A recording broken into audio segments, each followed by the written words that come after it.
प्यारे बच्चों, आदमजात परीलोक में जो नावल है तुम्हारे लिए लिखा था, तुम उसे किस्तों में सुन रहे हो। अलग अलग उसके वीडियो बना रहा हूँ तुम्हारे लिए, ठीक है ना। तो अब ये होता है कि राक्षस लोहमुख जो है, जो नीलम परी के महल पर हमला करने के लिए बढ़ा था, वो मारा जाता है।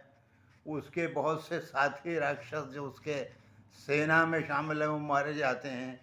अब आगे क्या होता है? लोहमुख के मरते ही गुफा में भगदड़ मच जाती है और बचे खुचे राक्षस भी वहां से भाग खड़े होते हैं।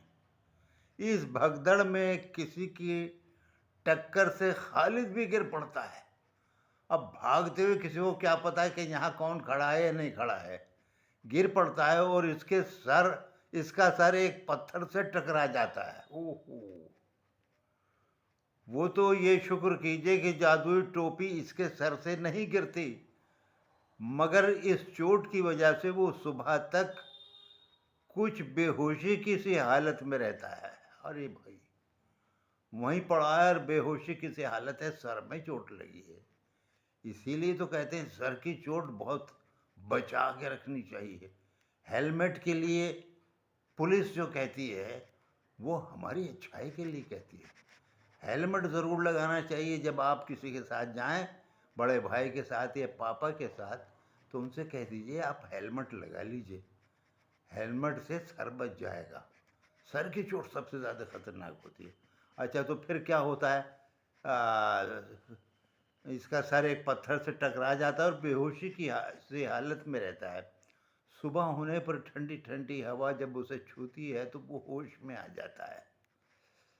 टोपी उतार कर वो सर को जैसे ही खुजाता है, उसे उसके दोस्त, उसका घर, स्कूल और बहुत सी बातें याद आ जाती हैं। ये तो आपको मालूम है, नीलम परी ने कहा था कि जब तक ये टोपी ओढ़े रखोगे तुम्हारे घर की याद नहीं आएगी। और सर खुजाने के लिए उसने जैसे टोपी उठाई हटाई तो उसे सब कुछ याद आ गया। उसे याद आता है कि वो तो चरवाहे लड़के की बकरी के दुश्मन की तलाश में निकला था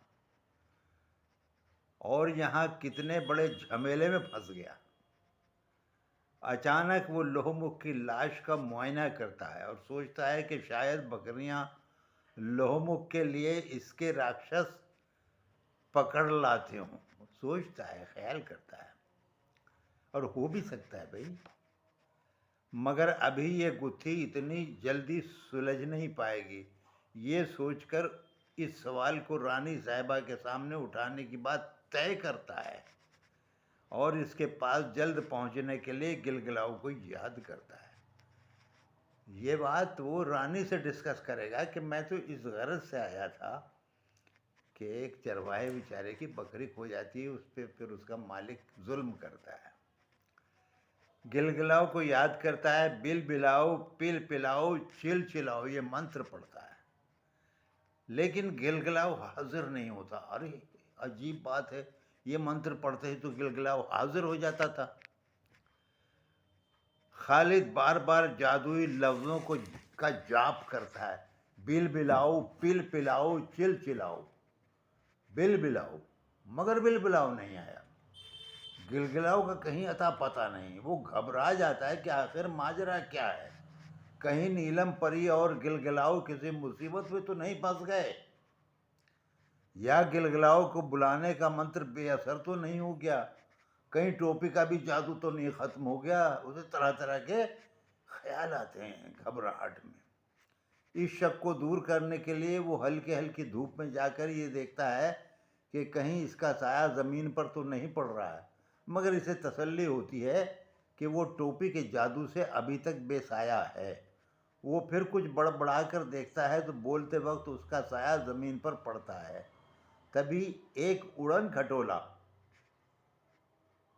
परियों के पास तो उड़न खटोला हुआ करता था ना, तभी एक उड़न खटोला ऊपर मंडराता हुआ दिखाई पड़ता है। खालिद समझ जाता है कि उसे रानी साहिबा ने भेजा है, इसलिए सर से टोपी उतार देता है ताकि उड़न खटोले वाले उसे देख सकें।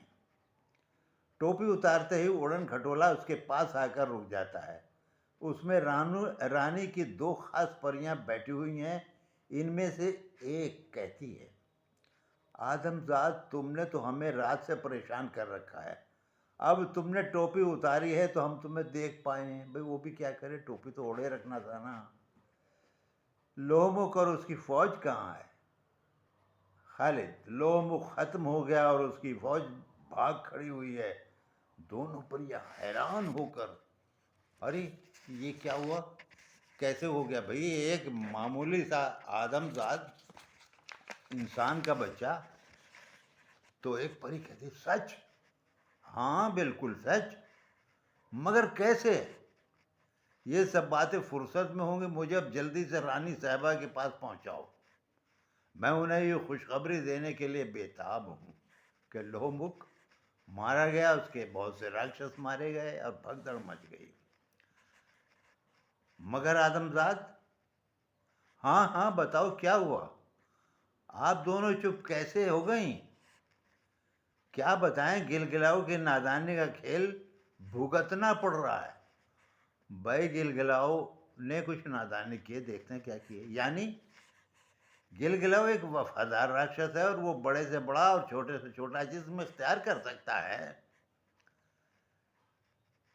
हाँ ये तो है, परियों ने कहा। हाँ ये बात तो है, लेकिन इसमें समझ की कमी है। कुछ होते हैं नादान होते हैं, बेवकूफ़ी ज़्यादा होती है, समझदारी कम होती है। लेकिन इसमें समझ की कमी है। आपके पास से वो ये खबर लाया था कि भूचालमुख बागी हो गया, और इसने जल्दबाजी में ये खबर रानी साहबा को अकेले में न देकर उस वक्त दी जब वहाँ रानी की खिदमत में कई परियां हाजिर थीं।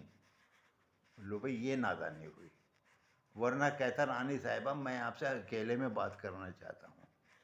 ये नादानी हो गई भाई। इसमें ज़रूर कोई परी भूचाल मुख से मिली हुई है।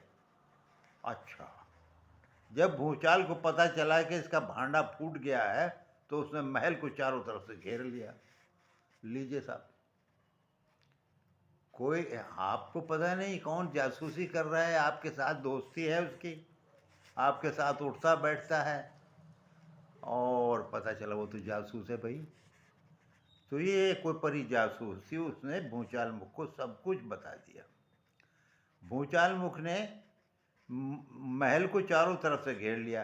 रानी साहिबा अपनी महल में नज़रबंद हैं, और भूचाल मुख के जादूगरों ने गिलगिलाव को एक शीशी में बंद कर लिया है।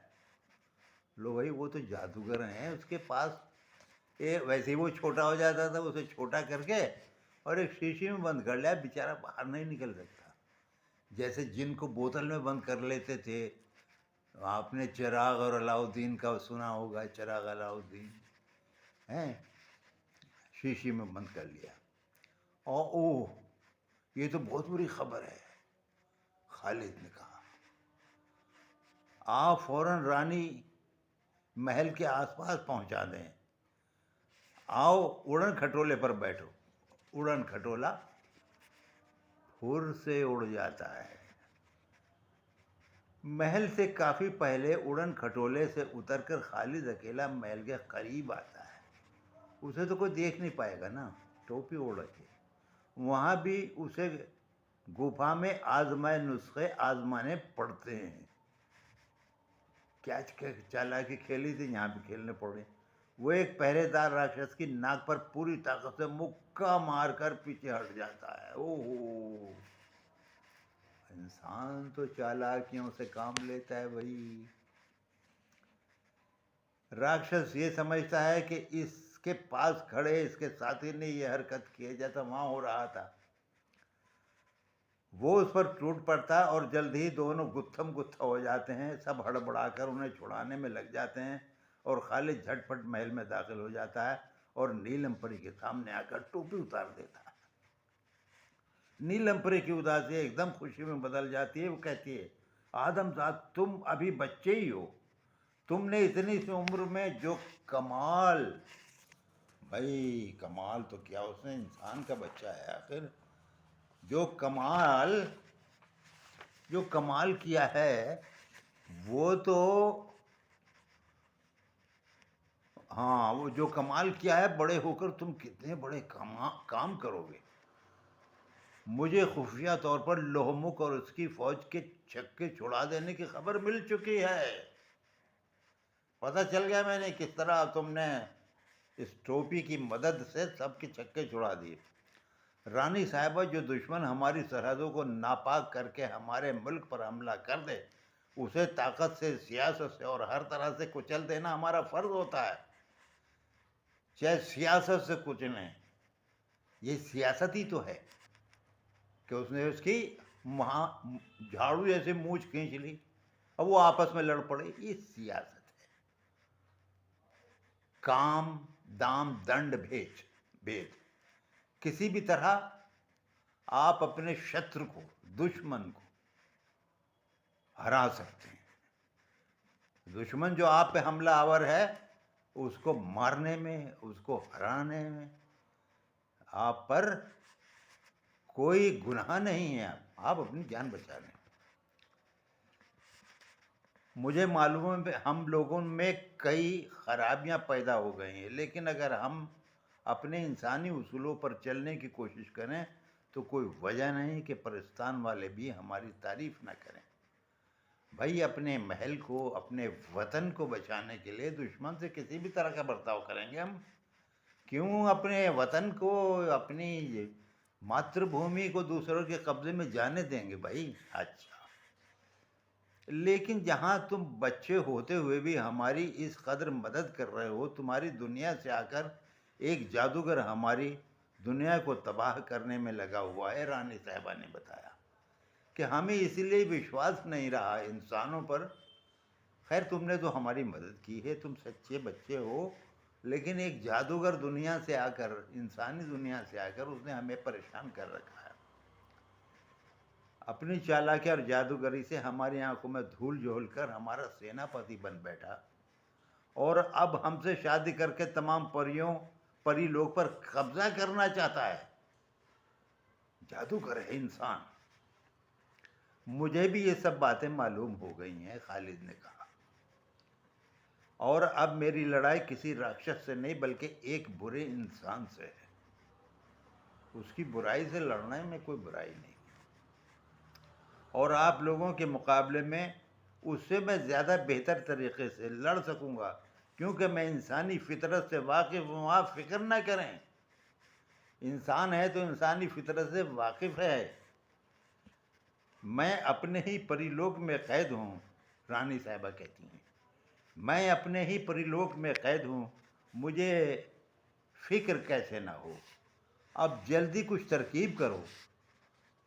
अच्छा, ये लो, मैंने जादुई टोपी ओढ़ ली।